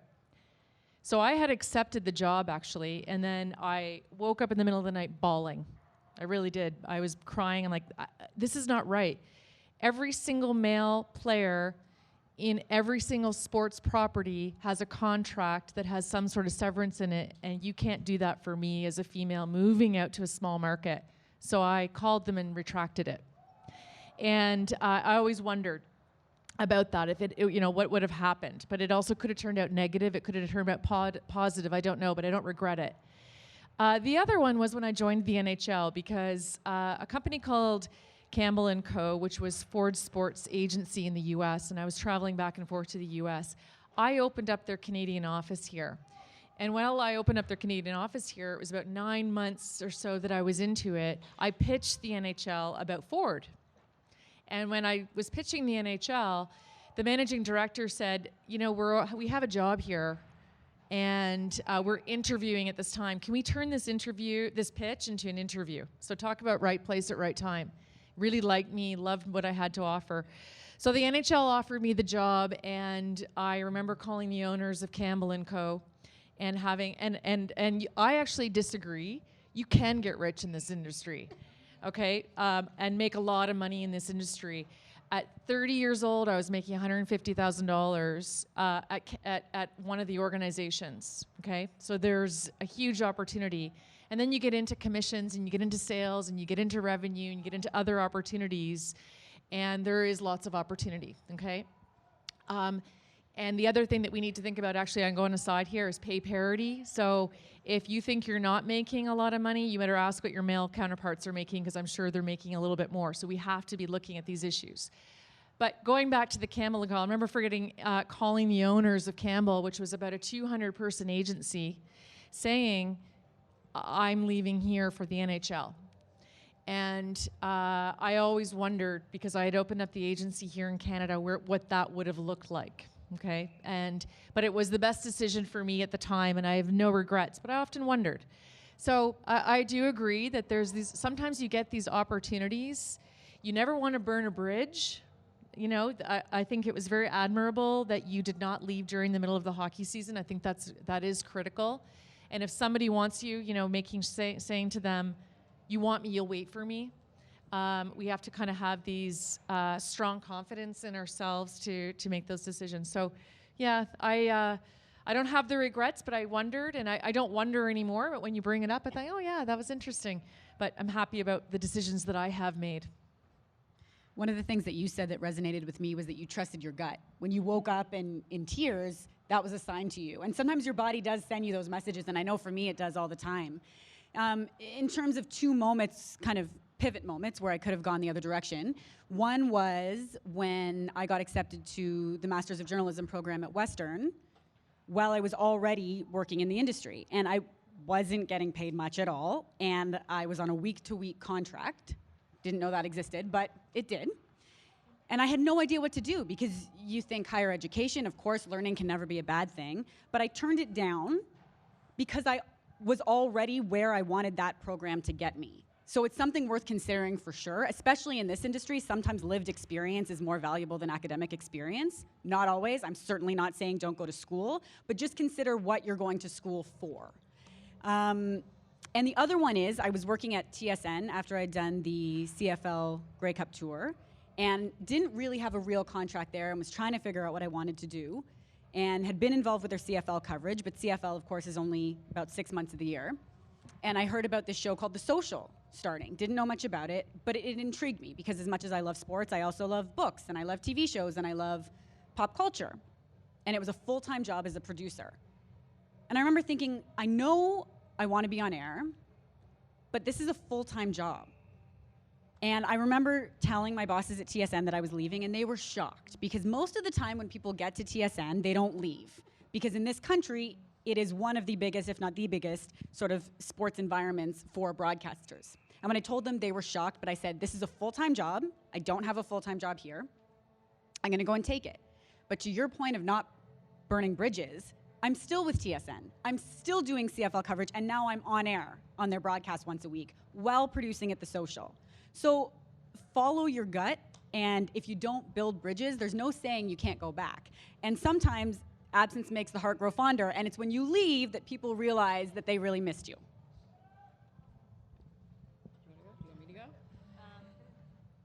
I awkwardly don't. I feel, and that's okay. I feel that's okay, right? Yeah, okay. Looking for everyone else's approval on my life. When you do, let us know. Yeah. Will you let us know? No, I feel like it was definitely like a circuitous, I can't pronounce that word, but I did it anyways, route. But I'm happy where I am right now, and I feel like I wouldn't be where I am without all of those random steps. And I think my point would be, like, it's okay to fail. Like, failing is like super normal. And sometimes in this world, we don't think we can. And if we don't get an A, we're not going to get a job. And that's not how it works. Like, I fail I'm failing up here. But like, it's No, you're okay. not. You're doing good. You're doing good. It is okay to like fail and make, the wrong decision, or what someone else thinks is the wrong decision. And it's like, you're the only one that has to get up and like live your own life. So just kind of do it and be okay with the decisions that you make. So we're going to start with you for the next question, because we have to get moving along. No, it's okay. I wish we could talk all day Mine's as well. a no, But this though. is also what happens when you have a panel of women. So we're going to get into, I guess, one of the reasons why we're here. So obviously all young women, majority young women, looking to get into this industry. But shout out to the guys, Yeah, too. actually. I'm very shout out to the impressed. guys. So I guess, I don't know how to ask this without being a weird, just open-ended question. Your experience being a woman in this industry, because especially with you doing play-by-play, which is kind of unheard of, especially in basketball. So we'll start with you, I guess. What's your experience with that, with maybe people doubting you, or how you overcame that? As Natalie said earlier, you have to have a thick skin, and I'm just wondering if within all of your different areas of the industry, does that hold true? 100%. It is definitely true. My role is 99.9% male dominated. I can probably count on one hand the amount of female play-by-play announcers in men's sports. Outside of myself, I would put it down to just 4 other people. Primarily, we're on the women's side because that is normal. And then also on the flip side, being a female in a male sport, Bailey, I know you can kind of attest to this. You got to deal with the fact that there's men around you, and they're going to try and treat you as if you're just a regular female, not a professional woman in a sport trying to make a name for yourself and make a name for your career. And you make a wrong decision and it can completely trash your entire career that you have not even started. And that's where the thick skin needs to come in, because they won't just do it in a, a sexual way. They'll do it in a, I'm gonna try and make you cry and break you down. And I have had a coach do that to me on live air, and I stood my ground and I was confident, and I did not attack him. I did not do anything. I used my words and I used my intelligence in the sport and completely walked circles around what he tried to make me do. And in that moment, I had the entire backing of not only my team and the commissioner of a league, but I also had it from every player in that league, and that typically doesn't happen. There's very few females in the media industry that are, especially on the broadcast side on camera, that can get the respect that is warranted because of what you have between your eyes, and not, as aggressive as this may seem, between your legs. Doris Burke is probably one of the most respected women when it comes to the NBA, the NCAA, men's and women's. And she, outside of the late, great Craig Sager, is probably the only other person that can get Greg Popovich of the San Antonio Spurs to actually answer a question in a live game interview. And it's because he has respect for her. And in this industry, if you have a thick skin and you have confidence, and it's not arrogance, you cannot, as a female, be arrogant in this industry or cocky or conceited, because that is then when you get the label of, can I use the B word on this? You'll get the B word label. You'll get called a bitch, or you're bossy, and that's what you get labeled as. But if you have the right amount of confidence and the right amount of self-worth and thick skin, you will go very far, in this industry, because not only the men will respect you, the players, the CEOs, the GMs, the owners, even the little people will respect you, because you know what you're talking about and you have the intelligence and the knowledge behind it. Yeah, I think it's about being confident. I think it's about standing your ground and also setting the tone early. And I'll share a story with you. I was at the combine, the CFL combine, trying to do a stand-up, and a player yells, "I'll give you my number later like you asked for," as I'm trying to do the stand-up. I had obviously not asked for his number. That would have been wholly inappropriate. I never would have ever done that, and I would have judged anyone who had. So off camera, I walked over to him because I was not only offended, I was mortified, because all of my male colleagues are there. They don't know if I had asked for his number or not. And I just said to him, "Don't you ever do that again. I never asked for your number, and you know it." He's now in the league, but he sent me an email apologizing, which I felt very vindicated by, and I felt good about standing my ground, even though it was really difficult in that moment. And what I will say is they tell teachers often that they have to have classroom management from the get-go. You have to go in and really have tight reins, and then you can loosen up once people have respect for you. In my experience in locker rooms, that's been the same. When I was with the Hamilton Tiger Cats, I got to know those guys real well because I was in the locker room, they were changing, I was with them for a year. So I knew this team well. But when I started, I'm not sure I cracked a smile for about 4 or 5 months, because I just didn't want them to assume anything. Rightly or wrongly, I didn't want to know, even if I wanted to be friendly with them, I didn't care to ask about their weekend plans, because I didn't want anyone to think I was flirting. And then once they understood that I was there to do a job, then I could loosen up a bit, and a few of the players and I became friends, but it was always very platonic, and I almost kept them at arm's length, intentionally. So when you go out there, be confident, stand your ground, and it's not gonna happen overnight. Natalie and I were talking about this earlier, when I'm in meetings with all men, the words still get caught in my throat sometimes. And I hate myself for it. I should be able to speak as freely in front of men as I do women, and still I find it challenging. So little by little, put yourself out there, and when you do, stick to your guns. Be very, very confident in what you have to say and what you have to offer. I love how passionate you are about this topic. It's really great to see, because I've got many years on Kate, and I often say, and I said this to some young women who've come to see me over the years of my career, is to say, I feel sometimes like I've almost done a disservice to women in this business, because anyone who knows me in this industry knows that I've always been an advocate for females, and I've always spoken up, and I've always stood my ground. And that does not come without consequence either, okay? So I can put my head on the pillow at night and still be able to be proud of myself. But I also feel for up-and-coming young women in the industry, and when I hear that as well, I want to take the guy's email and pump it out there to say, hey, you know, he's apologizing that he said this. So, but I also think there's tremendous opportunity for being a woman, but I also, we need to continue to be advocates and advocate for one another. It's kind of critical. I used to have, and I agree, like there's times when, you know, I'm wearing a blue suit today, but it's the blue suit kind of feeling. When I was at the NHL, there were times when females got invited to player parties. And I had my own internal rule that I made, an internal rule to a lot of the other females that work for me, saying, if the commissioner is not going to be at that party, either are we. Okay, because this is where rumors start or things happen, and there's no reason for me to be at that party unless I've got business to do for whatever reason that I need to be there.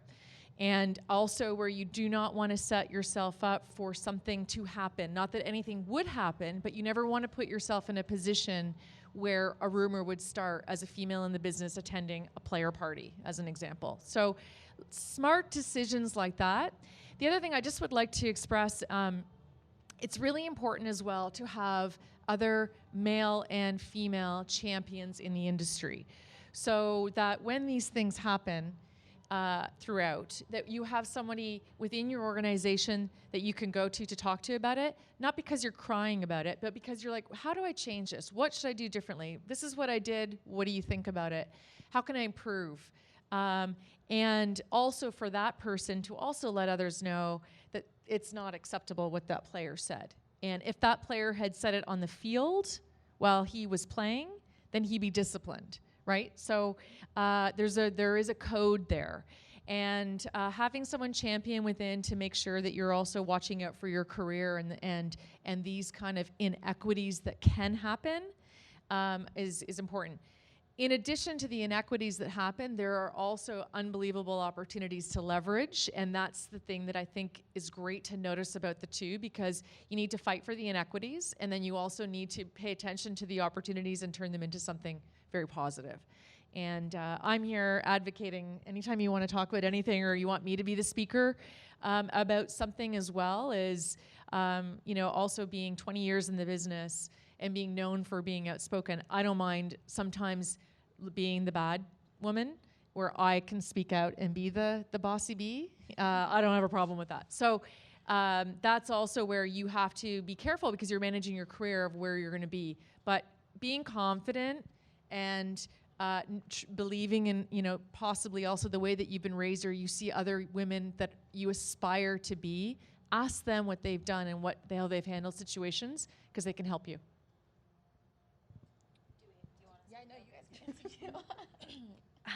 I would say that ignorant people are going to be ignorant. Like, you can dress the right way, you can talk the right way, you can have 14 master's degrees, and they will still think you're an idiot if they want to.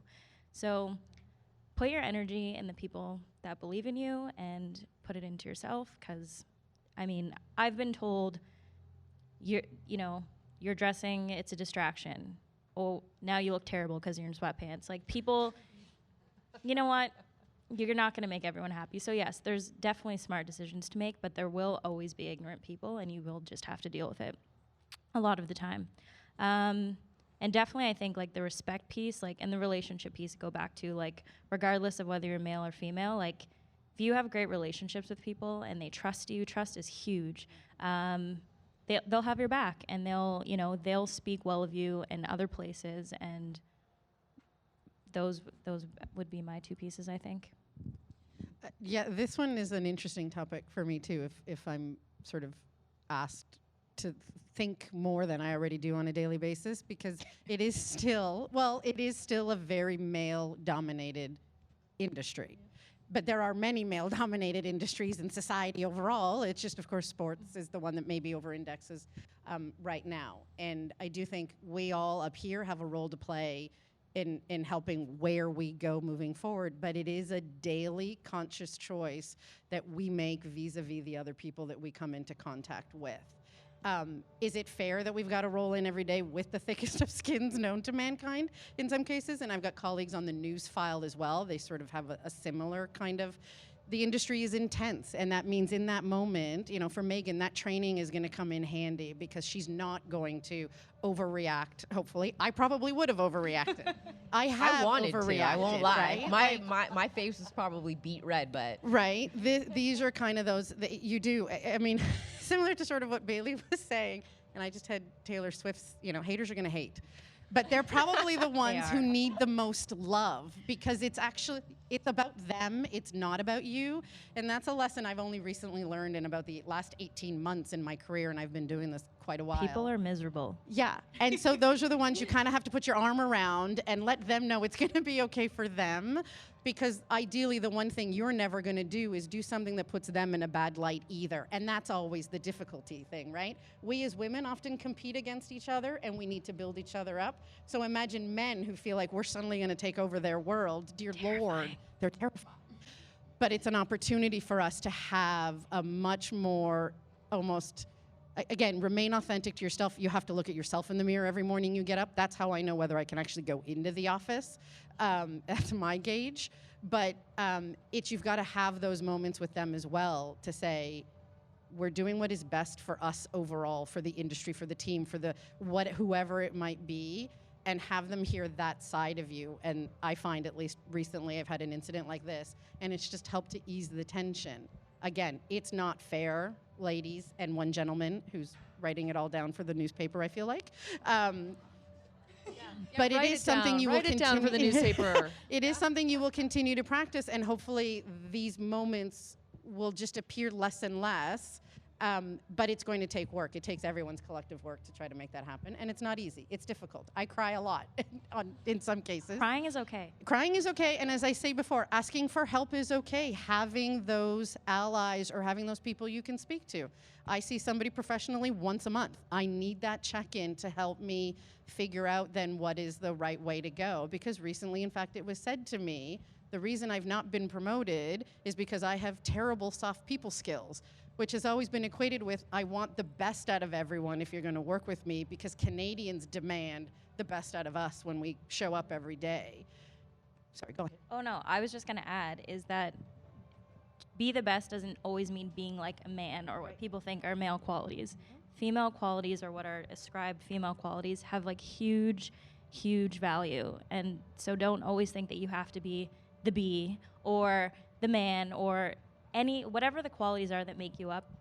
Those are fantastic, and really like work on those. Don't try to be something that you're not or something that you think is what a leader is, because we've only ever seen males as leaders. It doesn't mean that's the only thing there is. To your mental health point, I love that, because we work in an industry that is 24/7. You could be on your phone checking Twitter, checking Instagram 24 hours a day, 7 days a week. So you need to know when it's time to put it away, because otherwise you will burn out. And there have been good careers and people on great trajectories that have burned out because they just cannot keep the pace up. So as important as it is to hustle, don't feel guilty about stepping back for a minute. Don't focus on the quantity of work as much as the quality of work. So we're actually going to go on to audience questions now. I'm going to come around with the microphone though, so that like our viewers at home can actually hear. Also, if viewers at home do want to comment, ask anything else. So do we have any questions? Oh yeah. Okay, awesome. Is it because I bribed you with t-shirts? Is that why you're asking questions now? Okay. So say your name, maybe like where you're from, and then ask your question. My name is Taylor Lucas. I live in Toronto now, but I'm from Tecumseh, Ontario, near Windsor.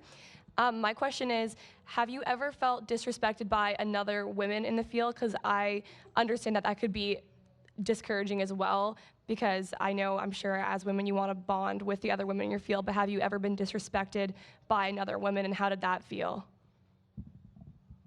Anyone take it? I'll go. Yeah, and it wasn't a woman in like the media side. It was actually one of the team dancers. I had a friend on a team. I've known him literally since we were like 6 years old. So there was nothing going on. He's engaged, now married. We went to dinner after a game, and the dancer happened to see us, and within hours, we were apparently sleeping together. Never have slept with him in my life. He's literally like a brother to me. And the fact that she did that, I was ready to confront her the next day, and he did it for me. Because he knew that it wasn't that way. And at the time, his fiance actually, they confronted her together. And she later, like, we had a game that night, came up to me and apologized. And I just kind of looked at her and I said, the next time you want to try and ruin someone's career, look in the mirror, because it'll be yours that'll be ruined first.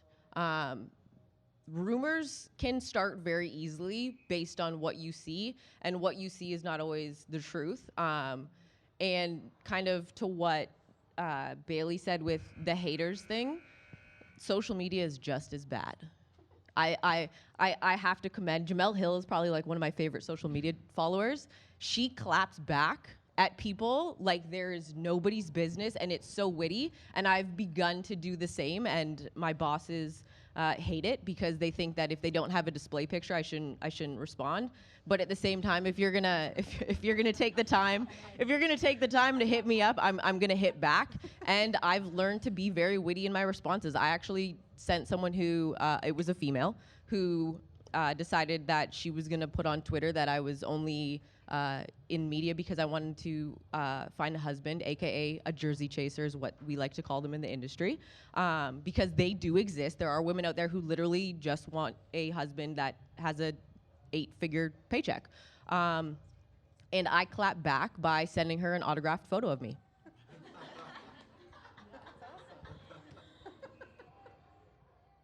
So, so I'll jump in on this one too a little bit, because I'm going to be 100% honest. It's the only reason why we're here. Yes, it has happened, and I've actually done it to others. And I'm not proud of that, but that's where that daily lifelong learning and figuring out who you are in this industry, because there is no blueprint. And again, I got started when it was still relatively new. Am I proud of the fact that I've done that? Heck no. Am I aware of it at least? Yes, because the other young lady stopped me in my tracks, reminded me, and sort of showed me back the respect that I wasn't giving her in that moment. Now, I'm working on all of that. It was a few years ago, and still it's a work in progress, because the higher the pressure gets, as Natalie was talking about before, I actually very rarely go into the control rooms at the office. But come Olympic time, or come FIFA World Cup time, or at the time, come hockey playoff time, there are decisions that have to be made. You've got to get people to jump. And it can be difficult to just sort of rein yourself in. So I'm always working on it myself. And then if somebody does it to me, I'm always sort of like, hey, hold on a second. I understand what you're saying, but you don't need to say it that way to me. That's unacceptable. And, so we also have to recognize it in ourselves from time to time. So yes, it's happened. As Bailey sort of whispered earlier, it's a little discouraging when it happens from a female, because you hope all that we'll do is elevate ourselves up. But at the same time, recognizing that it sort of lives within us, because we're all after that same one position that exists, and there's 5 of us who want it. So it becomes a daily work in progress for myself as well, because I'm not proud of it at all. Is it on? I think so. Let's just start talking. Hello? Okay. You mentioned earlier that leaving school, that we won't get into the industry right away. Do you believe that gender roles play a part in this? And what does it mean to be a successful businesswoman in the sport industry to you? I want to just debunk that it's not a myth, because for some people you don't get in right away, and for some people you do. There is first and foremost, there is so many jobs and so much opportunity to work in sport for males and females when you graduate. It's just been some experiences up here that hasn't been in that way. The one thing I would like just to quickly touch on that point is that, and everyone has said this, the more that you volunteer while you're in school, and the more that you intern, volunteer, network, do different things within the sport, you're going to connect and find out where those jobs are, and then you're going to take the different jobs. I think what was more said was, in cases that you didn't get into it right away, but also I think the other message is that you don't become VP right away. You got to go through the different areas of climbing the ladder. So I just want to make sure everyone's clear on that there are many jobs for people right out of university. Okay, and in fact, actually here at Ryerson, we have people who are working at CBC Sports right now and getting paid while they're in school. So CBC and TSN and all multiple different places, Raptors come to us and say we've got jobs, and so people are working part-time jobs in those places. And those are the times where you're more likely to get a career or realize, wait a second, I don't want to work in this area. I want to try something else. So I really want to express that because I think that there's so much, and I don't think that was the way that it was intended. Yeah, to clarify, I meant for me, I knew when I was in school I wanted to do play-by-play. It was either play-by-play or color commentary. What I meant, and I'm glad, Laurel, you were able to clarify, what I meant was you're not going to get the exact position. For me to graduate and already be calling games, even though it was at the university level, that it almost never happens. The timing just worked out for me. So as Laurel said, yes, there are jobs in sports as soon as you graduate. It just might not be in the exact field that you want. So I apologize if that wasn't clear. Yeah, no, that's good. From a business standpoint, because I have my master's, my MBA from Queen's, and I always look at this, no matter whether you're in media production or you're on-air talent or you're producing, this is a business. Sports is a trillions of dollars of business around the world. So that's first and foremost. Would you mind repeating your question? Because I think we got off topic there. The second part was just, what does it mean to you to be such a successful businesswoman? It's awesome. I gotta say, I don't need anyone to pat me on the back. Yeah. And I agree. There's no arrogance here. This is about merchandising yourself, and it's about feeling confident. And I've been able to do that over the last 20 plus years. And it's been very rewarding in the opportunities. You know, everyone up here has probably had an opportunity to attend All-Star, to attend finals games, to see the trophy, touch the trophy, meet the players, travel all over the world, quite frankly, in sport. And that's fun. We used to have a saying at the NHL, or maybe it was my saying, that my office on Saturday nights, some people would go to the office and file. I'd go to the NHL, the Maple Leaf game, and I'd be working. And I'm like, this is not so bad to work on a weekend. So it's a lot of fun. You meet a lot of tremendous people, a lot of great people in the industry across all. So that for me, I wouldn't change for anything. I love it. Next question.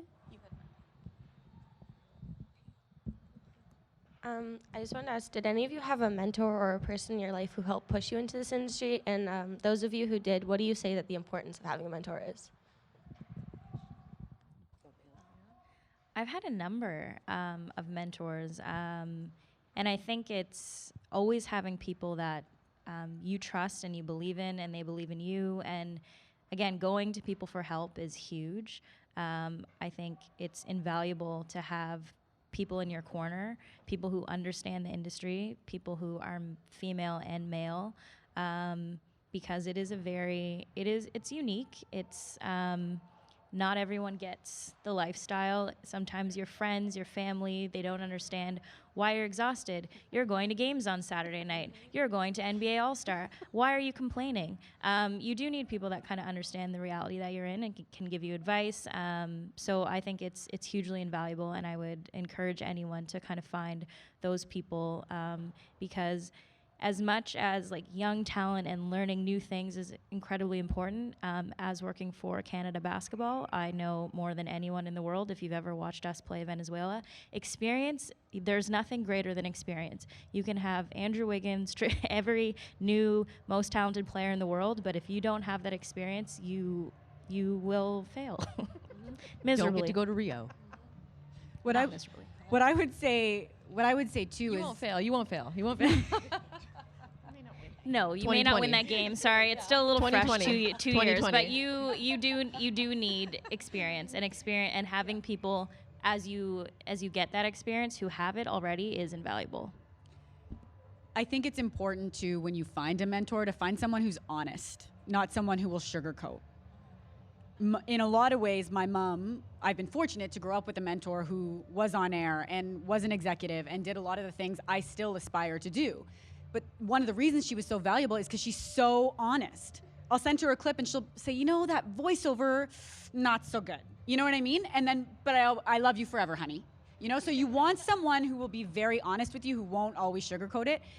And when you are out there seeking mentors, what I would say is, the people you are going after are probably very busy. It's not that they don't want to help you, there's just so many hours in a day.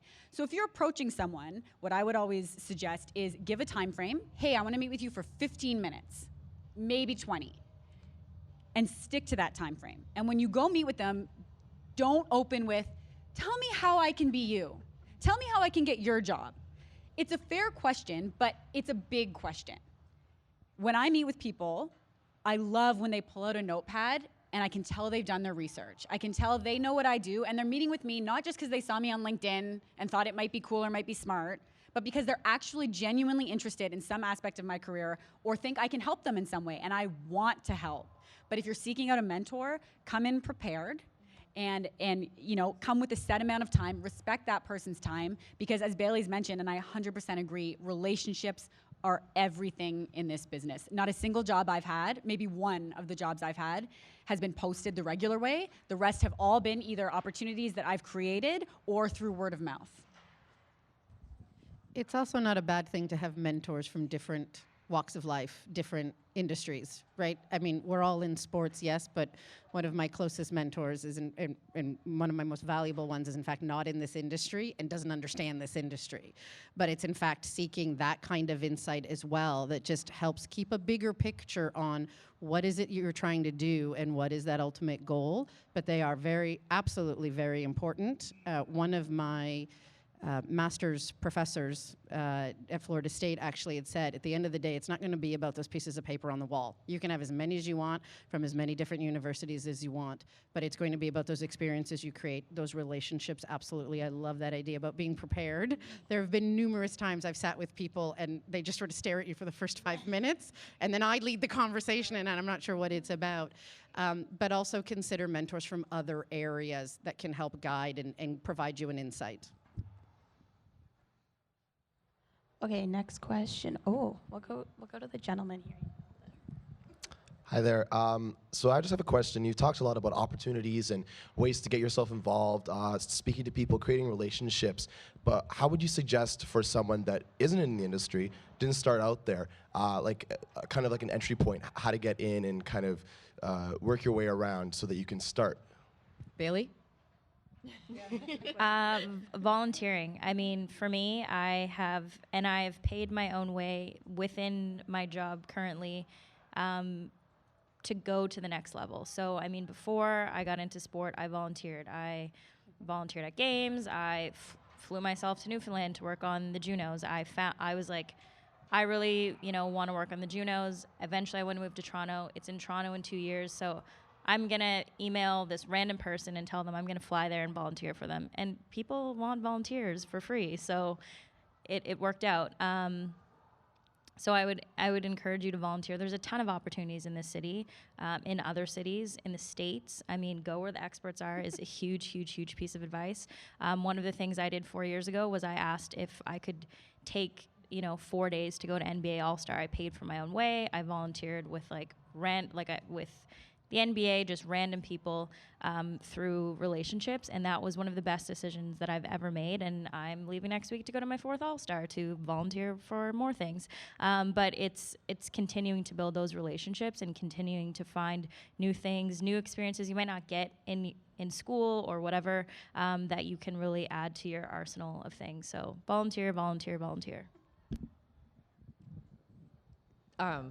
Sorry, I don't have an answer for that because I mean, volunteer is working, but I unfortunately have to run. So if you don't have a question, I'm not going to be offended, but does anybody have a direct question for me that I can try and answer before I have to leave?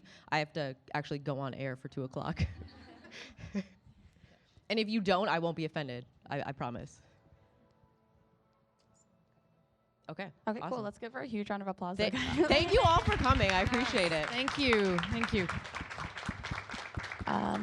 And if you do have a question, just hit us up on social media. I'll answer you, I promise. I as well have to go, and I apologize because my phone is ringing off the hook. I've got to be somewhere right now for media as well. So I got to run. But thank you very much for everything. And you guys keep going with questions. We got this. Should we like spread it out or what?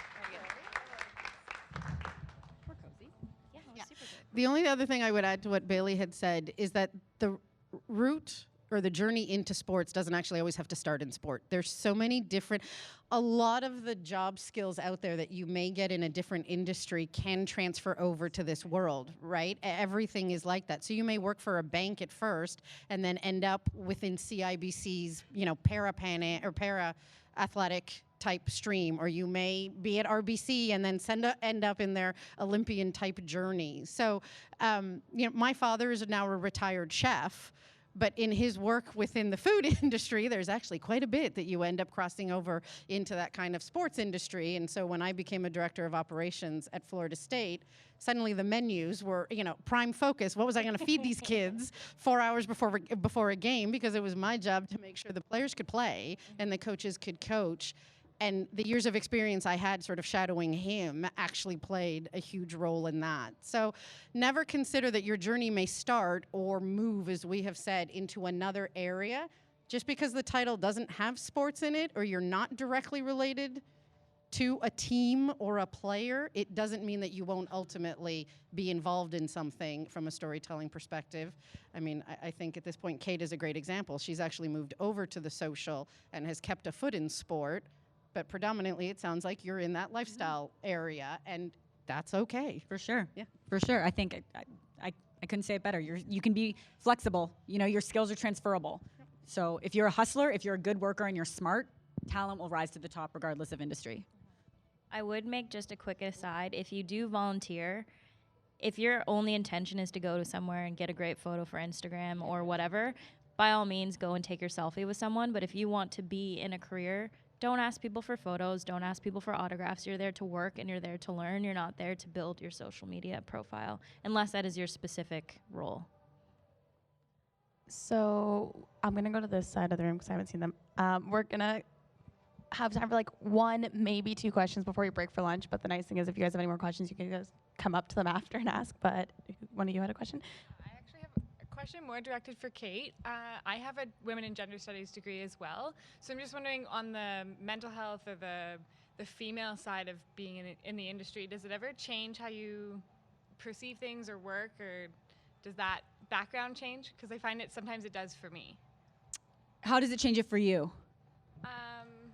I'm just more open and understanding on how maybe people are perceiving things Yep. instead of just being so rash and quick to judge. Yep. I know that I'm I have a strong opinion, and Yep. I'm a strong person. I have a Yeah. strong personality, so I know that. But with my background and my concentration on the gender studies side of things, I am quick to give a reason for why they're acting the way they're acting instead of just reacting to why That's they're interesting. See, where my head goes when I think about gender and I think about representation and television, I automatically think about image. And there are times, particularly when you're on air, where you're asked to look a certain way.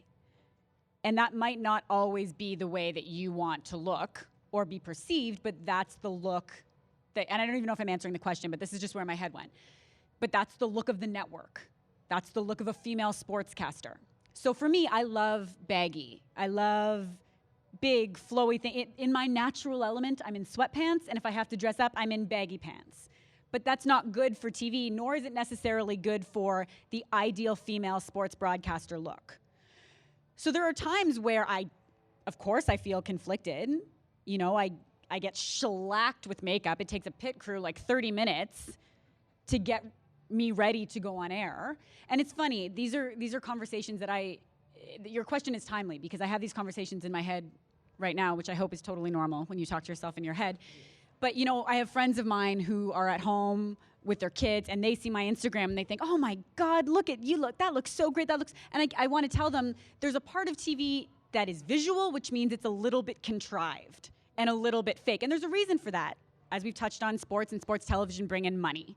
So you have to look a certain way. So I don't know if I've gotten anywhere with this other than to say there are days where I feel conflicted about putting on a really tight pencil skirt and a very cropped blazer and heels that I can't stay in for longer than my 5-minute hit.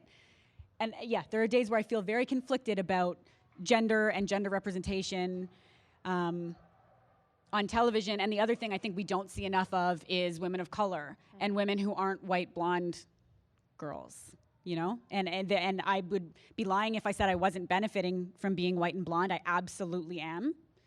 But I just think we need to certainly give more thought to that. And I think the solution lies in putting women in management positions and putting non-white men in management positions. I think that's a big part of the solution here. And that conversation being had within the office, that those women going into those positions? It's not something I've talked about with my colleagues.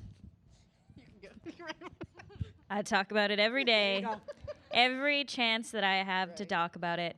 To that end, I will also say choose your hills to die on. Don't make everything, don't confront everything just to be confrontational. But anytime you can have the conversation, having the ability to be in the room with some of those people, I don't take lightly. So I do, when I can, have those conversations and definitely make an emphasis, especially as a minority female from Nova Scotia, which is a real East Coast province, not Ontario. I do want to clarify too. I mean, I haven't been, certainly you want to be having those conversations, and I have the conversations with my female colleagues all the time, and yes, you want a seat at the table. I'm more meant, I'm not as honest with my other on-air colleagues about how problematic it can be to have to look a certain way, because we all know that at the end of the day, we're getting paid in part because of the way we look, so it's a very difficult conversation to have and navigate. But from a management perspective, I 100% echo what these two women were nodding about. Yes, you need to be having those conversations all the time. Yeah, it goes back to sort of what we had said a little bit earlier. I have no idea if this is on right now. Can you hear me? Yeah. Oh, okay. Felt weird all of a sudden. But we have, oh, thank you. I don't actually think we have a responsibility in our positions to have the conversation in a respectful manner, as I sort of indicated earlier, because it can feel like an affront to the, as I like to say sometimes, the old white man's network that has done this successfully for 60, 70, 80 years. But there's a reason on the 1 year I was announcing the Olympic Winter Games, and actually that's reverse, but that NBC announced their new primetime host is Mike Tirico, who is an African American male. And I spend a lot of time in conversations around our talent pool for CBC and what that will look like in terms of the diversity we should be reflecting back to our Canadians who will watch, because there's no doubt we'll all watch.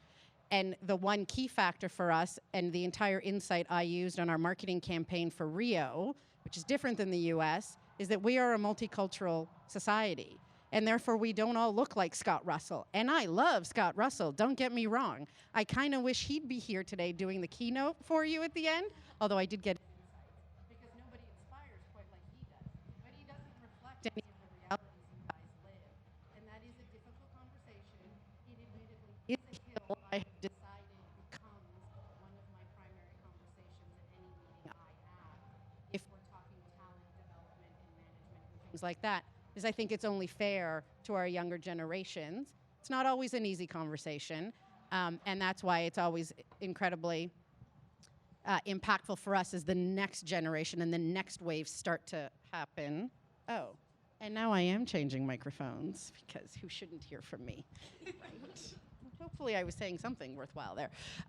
But it is something that we do also have to have in those management roles and be okay with at the right time, in the right tone, to the right people, sadly. And that's a lot of things to line up to make sure that it works out the way it should.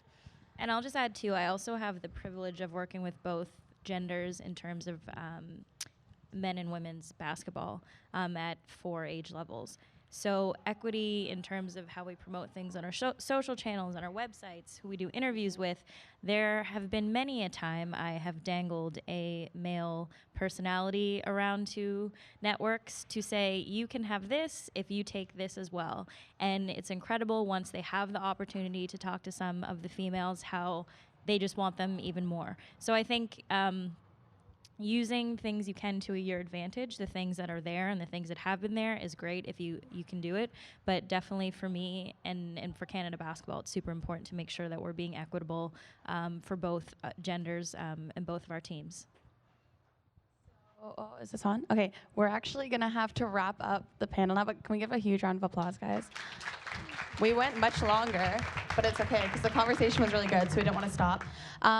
We are gonna break for lunch, but just hold your horses for a second because I'm gonna explain the workshops after lunch. So there's 3 separate workshops, and we're doing 2 rotations of them, so you'll get to participate in 2 out of the 3 workshops. So one is segment producing with Kate, and that's going to be in the blue and gold room, which we'll direct you to. It's just downstairs on the 3rd floor. There'll be signs.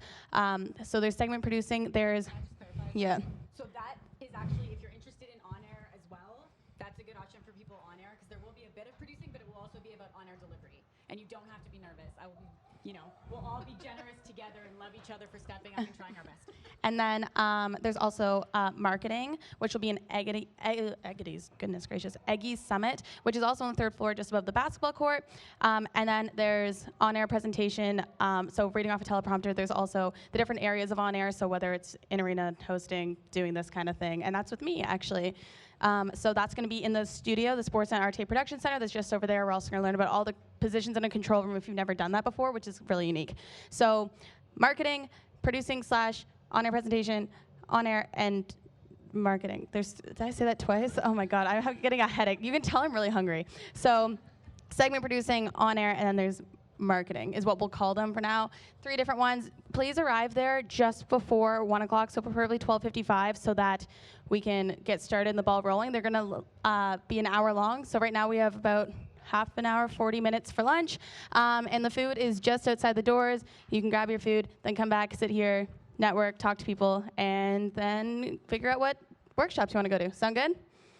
If anyone's confused, you can come ask me. I'll try and explain better.